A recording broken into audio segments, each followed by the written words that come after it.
Welcome to Insights into Success, where with your host Paul Dodds, we hope to educate, inspire and motivate you to achieve your own personal success. We talk to guests from all around the world from a variety of walks of life to hear the realities of their own journey to success. What challenges have they faced? How have they coped with failure? And what have been the keys or will be the keys to their own success? In our Read to Succeed interviews, we talk books that have inspired our guests, and for some, they share their secrets to marketing success. Join us as we give you insights into success. She's created 7 successful businesses, features in a TV reality show, all of which she's achieved in an incredibly short space of time. Our special guest today is Iyia Liu.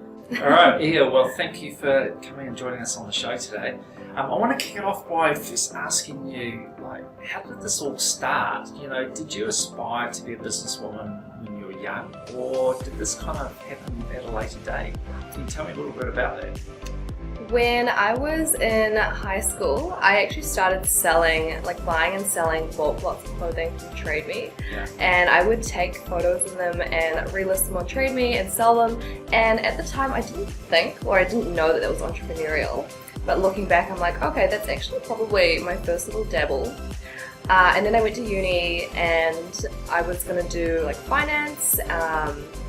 And I got the books, I hated it, returned it, and thought, okay, I actually really want to try business and marketing, which was more creative, so I loved that. And then towards the end of my degree, I actually found this lady called Sophia Amoruso. So I found this clothing website called Nasty Gal. It was one of the top clothing websites at the time. It was a new website. It was one of the fastest growing companies in America at the time. So how long ago would that have been? What sort of year would that have been? So I was in my second year of uni, Yeah. or third year of uni. So this must have been in 2014. Okay. Yeah. All right. So 8 years ago. Yeah. And I found Nasty Gal, this website, and the founder, she was only a few years older than me at the time. She was also buying and selling stuff on eBay. That's how she started. And I thought it was amazing that she could scale this business that she started on eBay to this $1 million, $100 million clothing business in only a few years. And I thought, oh, I'm actually already doing this. Maybe I could do something like this too. So I actually I asked my dad if I could not finish uni. How did that go? He said, you're in your second year, just, finish up. Yeah. Which I did. And I spent that last year kind of planning for once I'd graduated, and I was planning to launch my own clothing business. Right. So you weren't thinking going down the corporate route or anything like that. You decided you're going to go down and start your own business. Yeah, I think I just loved the flexibility of it, the idea of being my own boss, and also just seeing that Sophia, if she can do it, thinking I can do it too. Yeah. So taking you back to when you were at school, when you started that business, what was the motivation? Was it just a fun thing? Was it a financial thing? You needed to make some money? How did it all come about? I think the main thing with starting that first business was just loving the flexibility of being my own boss. I kind of thought to myself, I don't care if I have to work, 50, 60, 70-hour weeks, but I just love waking up when I want to, being able to go to an appointment during the day, and then I'll work till 10 o'clock. I don't mind. But that was my thinking. I just want to have a flexible work life. And was there anyone else in your family being entrepreneurial? Was there anyone else in your family that inspired you, or was it just this person that you had seen online? Well, my mum, my parents are entrepreneurial too in their own way. They used to do property development, and they've had other businesses in their time, I guess. Not e-commerce and not marketing, but their own form. Yeah. And when you went out and started the business, did you feel that you had a good appreciation of what it was going to be like, or how did that transpire for you? I had no expectations. In my head, I obviously thought it was going to be super successful. Seeing... It's going to be positive. Yeah, well, seeing Sophia, I'm like, oh my gosh, I could totally do that too. But it was actually really hard. Right. that my first business, the clothing one, and for months I didn't really know what I was doing wrong. I hadn't even had any proper work experience before. Like, this was my first go at working. Yeah. So yeah, it was definitely very hard. And did you like have family support financially to help you get it going, or you were totally on your own? So when I was at uni and at high school, I was already working part-time. Right. I was kind of just saving as much as I could. I took on a lot of like random jobs, and then also like saving Christmas money, stuff, birthday money. So it was my own money. Like even if I was gifted it from family, it's technically mine. Because, I've saved it all up. Yeah. So you didn't have some big cash flow or big fund from someone else. It was probably you did it yourself. Yeah. I was super stingy throughout uni. Like if I went out to dinner, I would be like, try and spend like the least amount I can. Yeah. So I had to have that mindset just, so that I could save for my business. Right. So you were preparing through university, putting money aside in preparation for the business. Yeah. And so after 6 months, how was it and what changed that really got you traction and where did the business end up going? So I remember maybe 3 to 4 months in, it just wasn't doing that well. And I went overseas to visit my grandparents, and I was scrolling on Instagram and I found a product that really caught my eye, and I bought one from seeing it from Instagram, and it was the waist trainer. Right. The shapewear brand. So then I quickly, when I got back from my trip from China, I ordered some samples, set up Instagram, set up my a website on, I think, Wix at the time. Oh, wow. Yeah, it was very DIY. Like I just Googled how to do everything, and then just gave it a go. And I thought, if I saw it this way on Instagram, if I purchased something this by seeing on somebody, maybe other people will buy it the same way. And I basically replicated that marketing method, and just scaled it. So with that product though, when you saw it online, who was promoting it at the time? Was it the manufacturer or was someone else that was selling the same product and you were wanting to replicate that but in your own way? So at the time, when I first saw that initial image, it was just on like a girl on Instagram. Right. So back then there wasn't influencer marketing. It wasn't a term. Yeah. I literally just saw it on someone wearing it on Instagram. Right. Yeah. And thought that would be awesome and you'd have a go.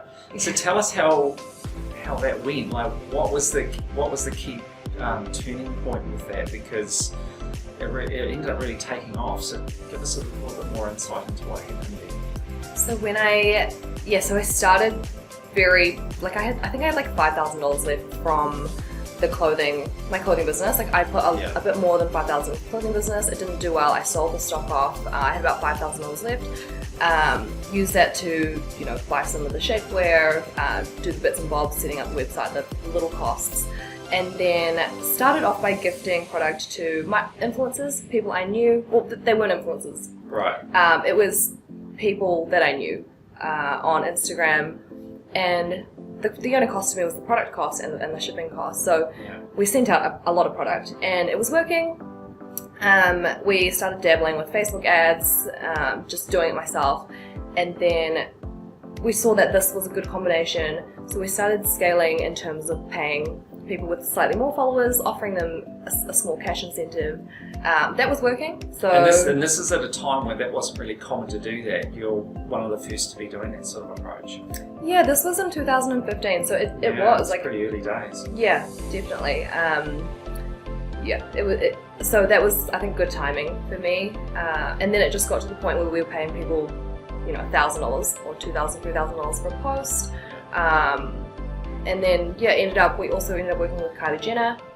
Tell me, you just casually dropped that in, and that's pretty significant. So can you tell me more? I've got to know, how did that happen? Because that's a major thing to have got her involved.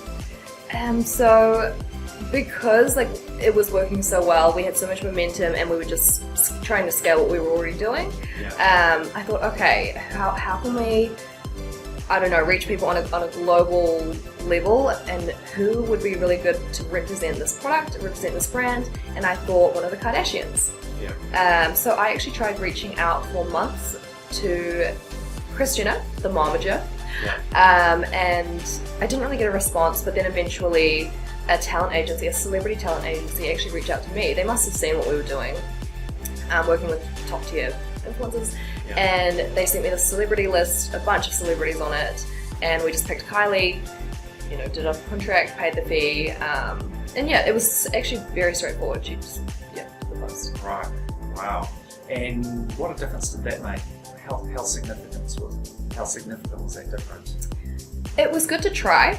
Yeah. It was very expensive. Yeah. So yeah.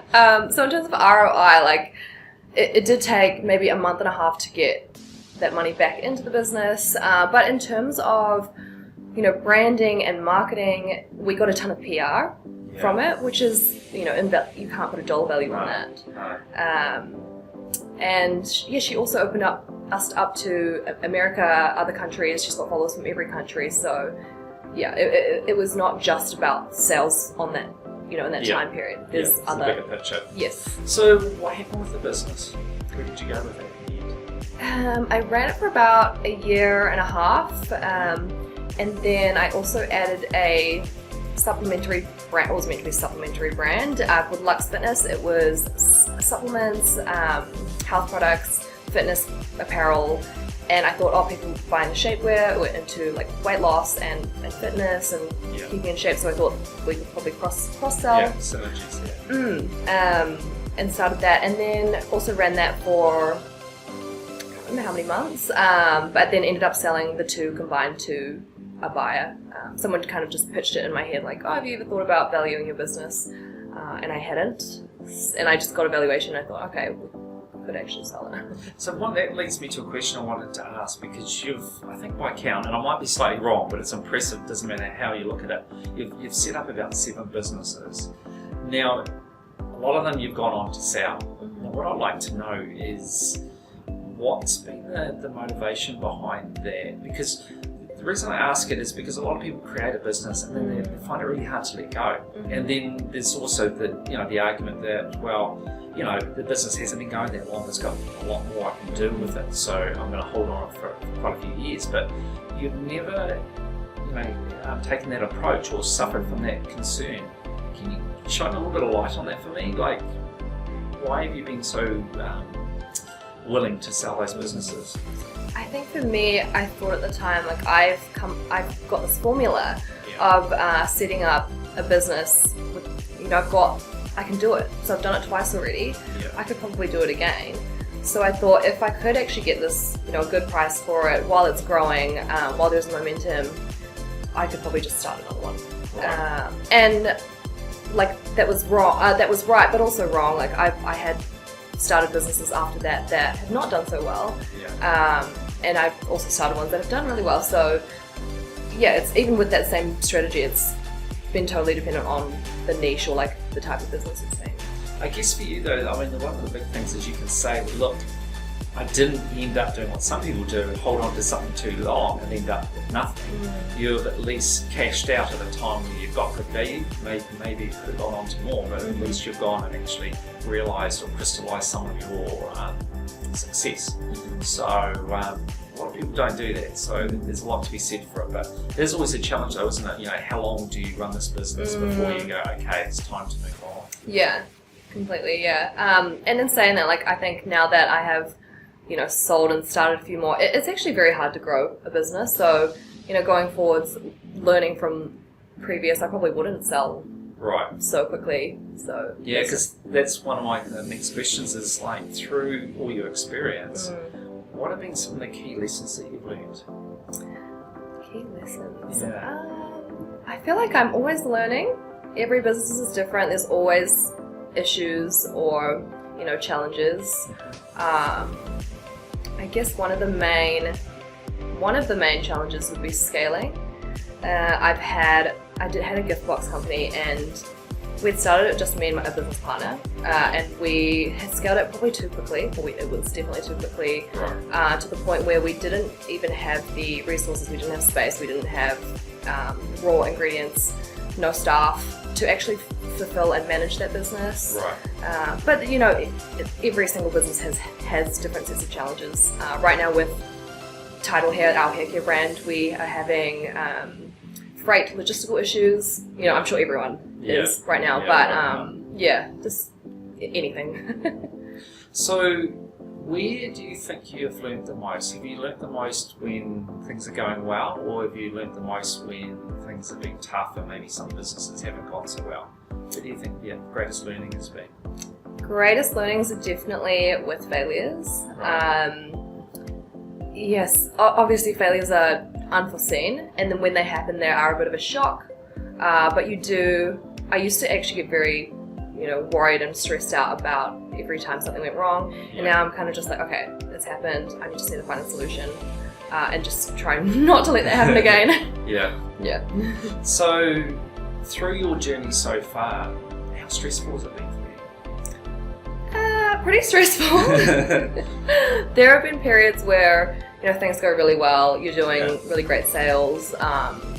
And then there have been times where, it's a bit slow, or some of your staff leave, or there's conflict, or, customs has lost a shipment, whatever. Yeah. It's very up and down. I do have a lot of sleepless nights.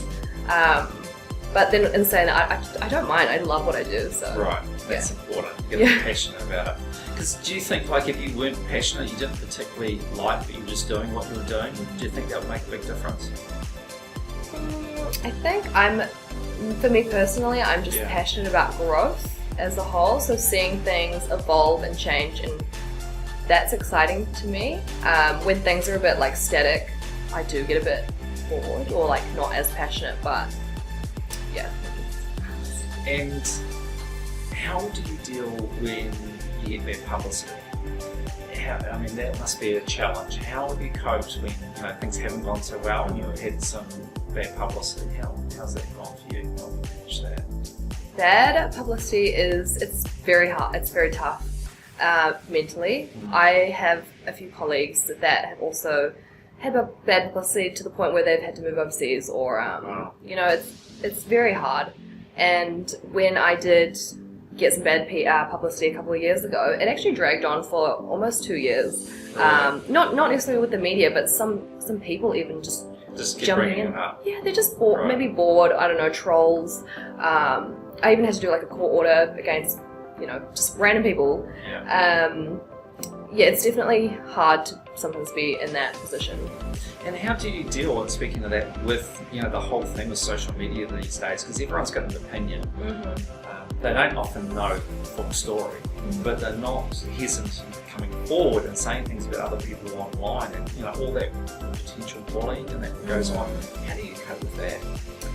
I think you just have to ignore it. I've just learned that you just have to blank it out. If you need to block people, block them. And when it was happening to me, I tried to get support from, NetSafe and those other cyberbullying companies, but it was actually really hard. There was actually very limited support, so I think that's something that could definitely be improved. I don't know, perhaps the government could come up with a scheme, because I found it really, like, there was nobody actually to really help. So initially, did you take it quite personally, and you had to kind of like sort of train yourself to just kind of blank it out? How was it for you initially when you first started? Because everyone does online. They get people that come and say bad things about you, just know who you are. How did you deal with that initially? Did it really hurt? Yeah, I think initially, if you read the comments or you read the article, you're like, oh my gosh, that's so not true, or they've twisted it to make it look bad. But I ended up not even reading the article. Like, someone would be like, oh, did you see this? And I'd be like, no, I actually haven't even seen it. And I think you just have to, I don't even know how else you would combat that. And you said before, one of your key motivations is you love to see things grow. So it doesn't really matter so much what the product is, but you like to I guess, respond to the challenge and see things grow. But are there other things that motivate you with what you're doing? The thing I love most about marketing and e-commerce is, like, and my job, it is very creative. So we do get to do a lot of fun things like events. We get to, even our marketing campaigns, like, everything is actually, they're things that I do enjoy. So day to day, things that we're doing, I'm happy doing them. Right. Yeah. Now, one thing you touched on before, and I really want to come back to this too, because I think it's something that a lot of businesses face, And that's with the staff and managing staff and challenges in getting staff. How have you coped with that, particularly with COVID, which has meant that we've got issues with staff shortages? I think at the moment it is very hard to find the right staff and good staff. This month we have 5 new people joining us. Some of our team are leaving, but we're also expanding. And we're kind of just using the approach that we have some key staff that are experienced. And then we're just getting younger people on board who are capable, driven, and we're just, training them. And I think that might just be the way that things have to go at the moment. Yeah, it is hard to find people. And having been to university and now doing what you're doing, do you think, or what's your opinion on the importance of the university degree as opposed to being an individual that's just willing to learn and I guess willing to work hard? Where do you see it all going in terms of education? I still really value it. I think if you could do 3+ years at uni, it shows that you are willing to put in the work. It's more about showing your work ethic, I think, rather than your actual skill or ability. What other things I still look for are whether you've had internships or how much job experience you've had, even part-time. It really just goes to show how hard-working you are, I think. Versus, I don't care so much about experience. And in terms of the degree, is the degree itself important, or is it more about the person and their adaptability and willingness to learn? I think the degree is important. Like if you're coming into a marketing role, having that basic fundamental, marketing knowledge, marketing theory. Why do people buy? The psychology of, why people purchase things. I think there is value in that. But in saying that, it's one of the things to be weighed up. Right. Yeah. Okay. And what about your role in New Zealand society in terms as a female entrepreneur? Is that something that's important to you? Is that something that you think about, or are you just doing your thing that's across your mind? The main thing with that was when I was just starting out, when I was 22, and I tried to reach out to people to, I guess, get support. I didn't know anybody. And I didn't really know any other business women or business people as a whole, so I ended up starting a group or a community for girls in business. We've got 50,000 members now on Facebook. Wow, that's a lot. And we've hosted 10, some of them are conferences, larger size, and then some of them are maybe like 150 to 200 people. And it's just really been a great opportunity to bring people together, meet other like-minded business women, or people that are just, in their careers, but they are driven and want to meet other driven women. I think I get a lot of people coming to me say I inspired them to start a business, like as a woman or as a young woman. So I think that's really cool. Now, one thing I've noticed when I've talked to some of my guests that are from America in particular, they're really big on having people that sort of guide them in their careers. People, some of them are friends, some of them are people that they pay, but who are there and that they go to get advice with their business.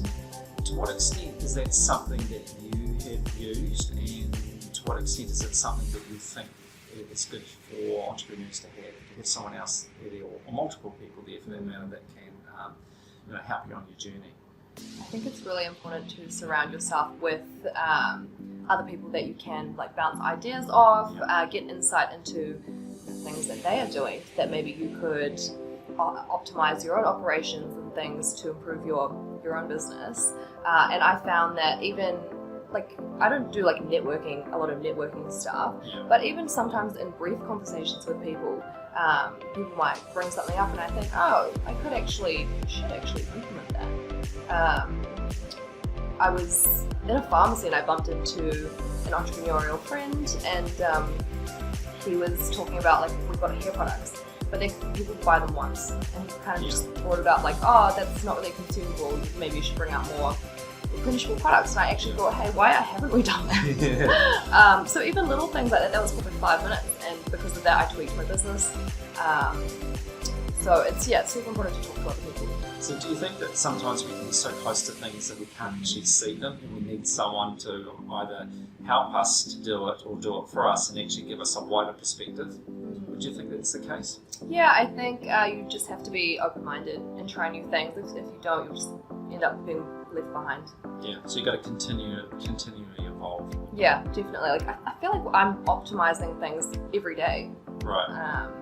And you've seen a lot of change in your time. I'm thinking back to like say 2015 to now. Yeah. Boy, in terms of what you're doing, that market has really changed a lot. It's evolved a lot. Presuming though, I'd imagine you find it harder these days because so many other people are doing the same sort of thing. It is harder. Yeah, definitely back then in 2015, a lot less noise. But in saying that, like now you just have to, I don't know, see what's working. We're always looking online and seeing what other brands are doing, what other businesses are doing, and taking approaches that we think,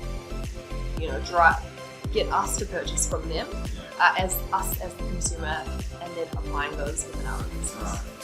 So looking back at your career, which has been pretty full on in a pretty short space of time, is there anything that stands out as one of your proudest achievements? Achievements.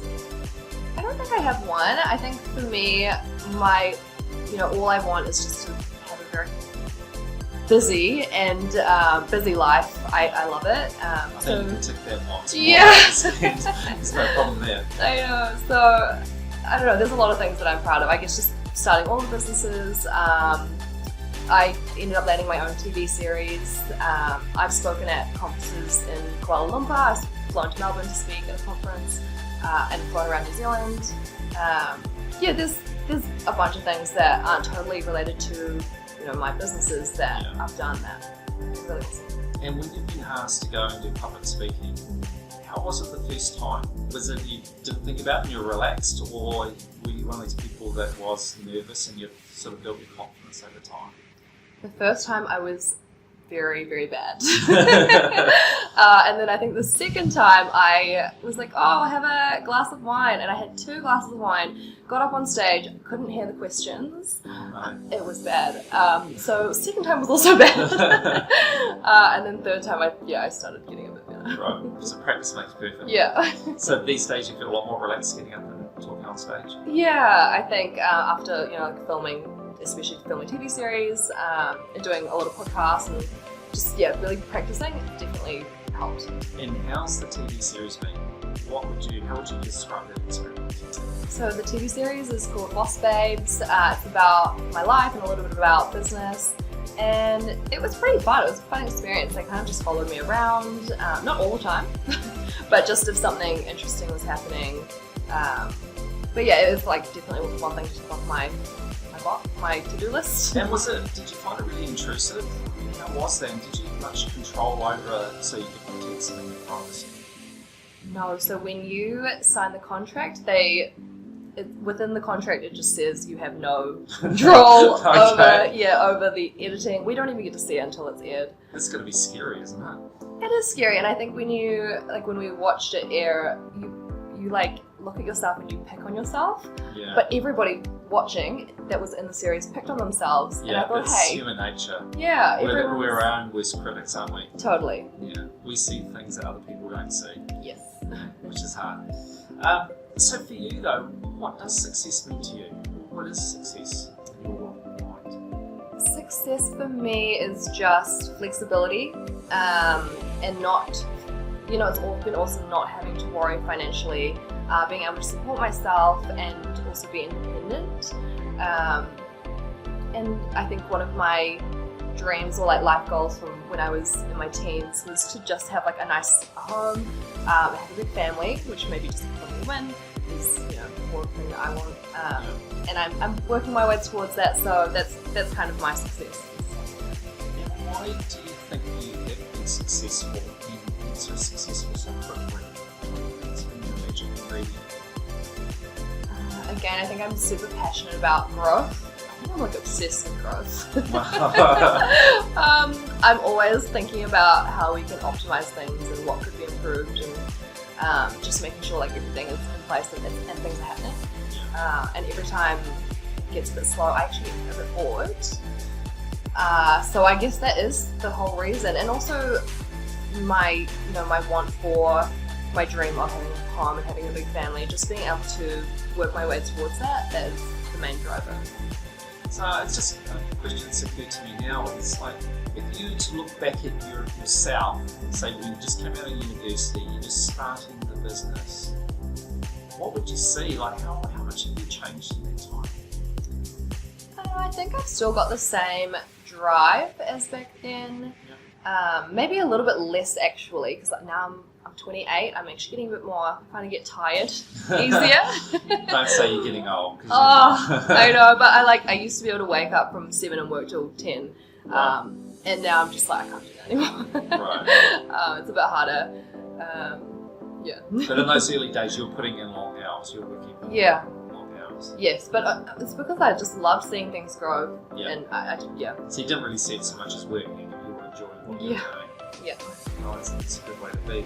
So, like, just to close off this interview, could you share with us your insights into what you believe are the keys for our audience to achieve their own success? What do you sort of think are some of the main things that jump out to you?